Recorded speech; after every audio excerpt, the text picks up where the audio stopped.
नमस्कार। जय श्री राम। आज आशिमा महाजन दिवाली पर स्कूल मॉर्निंग असेंबली की हिंदी में रिटर्न स्क्रिप्ट लेकर आपके सामने प्रस्तुत हुई है। जी हाँ, मन संचालन हिंदी में किस प्रकार से करना है उसकी पूरी की पूरी रिटर्न एंकरिंग स्क्रिप्ट आपको इस वीडियो में मिल जाएगी। वीडियो पसंद आए तो लाइक का बटन ज़रूर दबाइएगा। अगर आपको कोई और भी एंकरिंग स्क्रिप्ट देखनी हो तो उसका लिंक इस वीडियो के डिस्क्रिप्शन में दे दिया गया है। आप वहां जाकर अपनी मनपसंद कोई भी एंकरिंग स्क्रिप्ट देख सकते हैं। स्टार्टिंग इस प्रकार से होगी। चित्रकूट में लगभग 1 साल बीत गया। अब राम जी की नियति उन्हें वहां ले जाने वाली थी जहां उनके शौर्य की कठिन परीक्षा थी। सीता और लक्ष्मण के साथ राम जी पंचवटी की ओर चले, लेकिन पंचवटी पहुंचना आसान नहीं था क्योंकि गंगा को पार करके जाना था। गंगा पार करने के लिए किसी की मदद चाहिए थी। राम जी ने नाव चलाते हुए माझी को देखा। ये वही माझी था जो अपनी नाव चलाकर अपने परिवार का पेट पालता था। नाम था केवट, जो कि दीन उपेक्षित समाज के द्वारा ठुकराया इंसान था, जो हर एक के आगे झुका रहता था। पर समय का फेर ऐसा आया कि स्वयं श्री राम उनके आगे झुके थे। तो विनम्रता एक बड़ी शक्ति है और जिन्होंने विनम्रता का परित्याग किया, इतिहास में उनके भी उदाहरण हैं, जैसे रावण, कंस, हिरण्यकश्यप। उम्मीदों वाली दिवाली आई, अपने संकल्प की शपथ लो। करो याद मंगल मूर्ति राम को और उनके पद चिन्हों पर चलो। सुप्रभात। आज मैं दीपाली, कक्षा 10वीं की छात्रा, यहाँ उपस्थित सभी शिक्षकगणों, प्रधानाचार्य एवं अपने प्रिय साथियों को दिवाली की हार्दिक शुभकामनाएं देती हूँ। श्री राम के जीवन से हम सबको प्रेरणा लेनी चाहिए क्योंकि उनके जैसा ज्ञान का पुजारी कोई नहीं था। आज हम सब भी ज्ञान प्राप्त करने के लिए विद्या के इस आंगन में खड़े हैं। हमें समझना चाहिए कि इस आंगन में ज्ञान से बहुमूल्य वस्तु कोई नहीं है। संसार में हर तरह का लोभ निंदनीय कहा जाता है, लेकिन सिर्फ ज्ञान ही है जिसका लोभ वंदनीय माना जाता है। विद्या के इस आंगन में सबसे पहले हम गायत्री मंत्र का जाप करते हैं ताकि अपने मन की आंतरिक आभा को प्रज्वलित कर पाएं तथा आंतरिक बाहरी दुनिया में प्रतिभा के हकदार बने।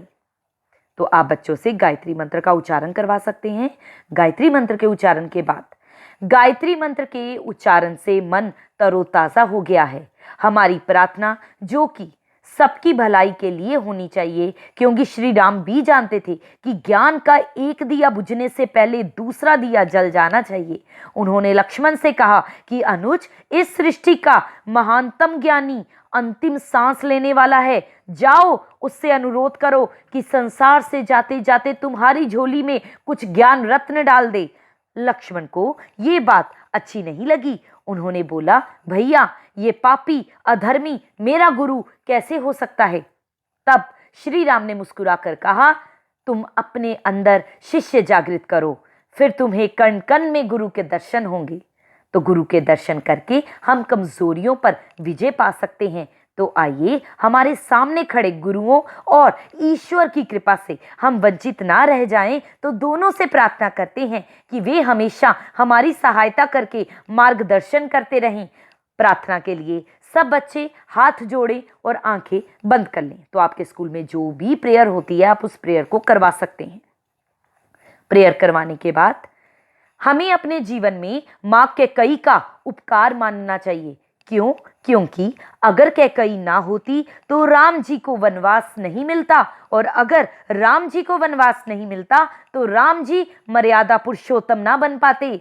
हमारे जीवन की हर बाधा कैकेयी है। अगर हम हर बाधा को कैकेयी मान लेंगे तो अपने आप जीवन के विषाद धुल जाएंगे और राम बनने के रास्ते खुल जाएंगे। जय श्री राम। दीपक के लगातार जगने के लिए उसमें निरंतर घी का या तेल का होना जरूरी है। उसी प्रकार मनुष्य आत्मा की आत्मिक ज्योति जगते रहने के लिए अच्छे विचारों का बने रहना भी जरूरी है। आज का सुविचार प्रस्तुत करने मंच पर आ रहे हैं कक्षा 10वीं के छात्र रुस्तम। या जो भी आपका साथी खड़ा है मंच पर, या जिसको भी आपने बुलाया उसका नाम ले सकते हैं। जब बच्चा आएगा सुविचार प्रस्तुत करने तो इस प्रकार पहले स्टार्टिंग में बोलेगा, सुप्रभात, मैं रुस्तम कक्षा 10वीं का छात्र आपके सामने ये सुविचार प्रस्तुत करने जा रहा हूं। आज का सुविचार है, इज्जत और तारीफ मांगी नहीं जाती, कमाई जाती है। नेत्र केवल दृष्टि प्रदान करते हैं, परंतु हम कहां क्या देखते हैं ये हमारे मन की भावना पर निर्भर है। धन्यवाद। आप सबका दिन मंगलमय हो। दिवाली एक ऐसा अवसर है जब हमें श्री राम जी के जीवन से कुछ सीखने को मिलता है, या यूं कहिए कि जीवन भर की खोज बताऊं, राम से चलकर राम पर आऊं। शून्य से संपूर्ण और संपूर्ण से शून्य की जो यात्रा रावण ने की, उसका अनुभव स्वयं श्री राम को भी नहीं हो पाया। इसलिए श्री राम चाहते थे कि रावण की इस यात्रा का निचोड़ रावण के साथ समाप्त ना हो जाए, मेरे और आप सबके लिए शेष रह जाए। जिस प्रकार राम जी की ये प्रतिज्ञा सफल हुई, उसी प्रकार हम सबको भी अपने देश के प्रति प्रतिज्ञा लेनी चाहिए कि हमेशा इंकलाब की किरण भारत में चारों दिशाओं में फैलती रहे और हम अपने देश के लिए समर्पण करने को हमेशा तैयार रहें। छात्र प्रतिज्ञा के लिए प्रतिज्ञा अवस्था में आ जाए। तो बच्चे यहाँ पर हिंदी में छात्र प्रतिज्ञा कर सकते हैं। दिवाली का उजाला आप सबकी जिंदगी को रोशन करे। दिवाली पर राम घर लौट रहे हैं।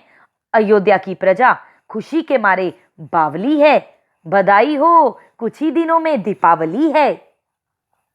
दीपावली से संबंधित कुछ तथ्य प्रस्तुत करने हमारे सामने कक्षा 9वीं के छात्र अनुभव प्रस्तुत हो रहे हैं। सुप्रभात। बच्चा आया तो उसने इस प्रकार से बोला, आज दीपावली से संबंधित कुछ तथ्य लेकर मैं अनुभव आपके सामने प्रस्तुत हुआ हूं।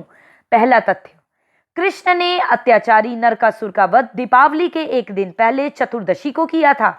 इसी खुशी में अगले दिन अमावस्या को गोकुल वालों ने दीप जलाकर खुशियां मनाई थी।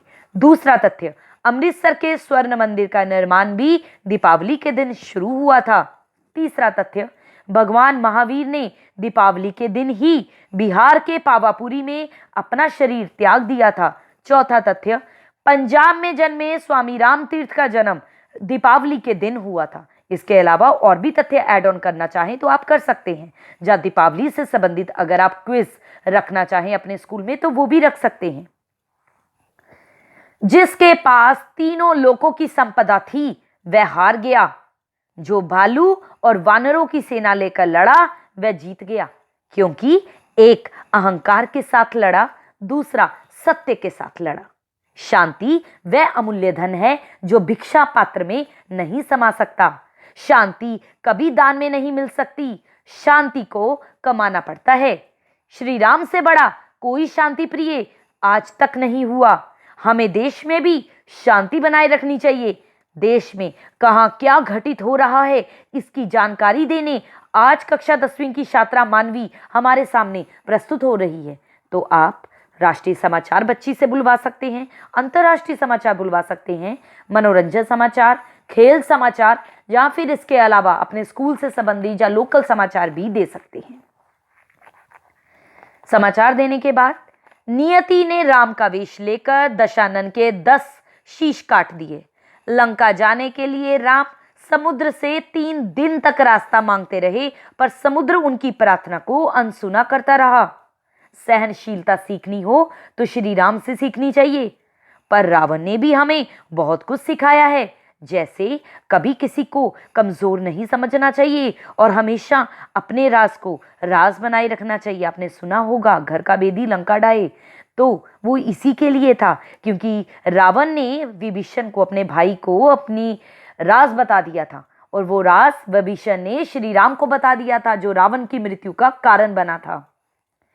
दीपावली के अवसर पर आज छोटी सी लघु कथा प्रस्तुत करने कक्षा 10वीं के छात्र आपके सामने प्रस्तुत हो रहे हैं। जोरदार तालियों से उनका स्वागत किया जाए। तो घर का बेदी लंका ढाए शीर्षक पर आप कोई भी लघु कथा अपने स्कूल में बच्चों से करवा सकते हैं। जब लघु कथा समाप्त होगी, बहुत ही सुंदर प्रस्तुति थी। आज आप सब मेरे साथ बोले जय श्री राम। दुनिया की किसी भी बड़ी यात्रा या चुनौती के लिए निकलें तो सीता जी ने यही सिखाया है कि हमेशा धैर्य के साथ निकलें। अपनी आज की प्रार्थना सभा की यात्रा को यही विराम देते हुए राष्ट्रीय गान का उच्चारण करते हैं। तो सभी राष्ट्रगान के लिए सावधान मुद्रा में खड़े हो जाएं। इसके बाद आप जनगण मन का उच्चारण कर सकते हैं और जनगण मन का उच्चारण करने के बाद आप सभी विद्यार्थियों को अपनी अपनी कक्षा की ओर प्रस्थान करने के लिए कह सकते हैं। वीडियो पसंद आए तो लाइक का बटन ज़रूर दबाइएगा, शेयर ज़्यादा से ज़्यादा करना दिवाली तक, और कमेंट करना मत भूलना अगर वीडियो पसंद आए, और जय श्री राम लिखना मत भूलना कमेंट में। सब्सक्राइब का बटन ज़रूर दबाइएगा अगर आपने अभी तक नहीं दबाया है, क्योंकि आने वाले और भी उत्सवों पर जो भी हिंदी की एंकरिंग स्क्रिप्ट होगी मैं लेकर ज़रूर अपने चैनल पर प्रस्तुत होंगी। गुड बाय, जय श्री राम।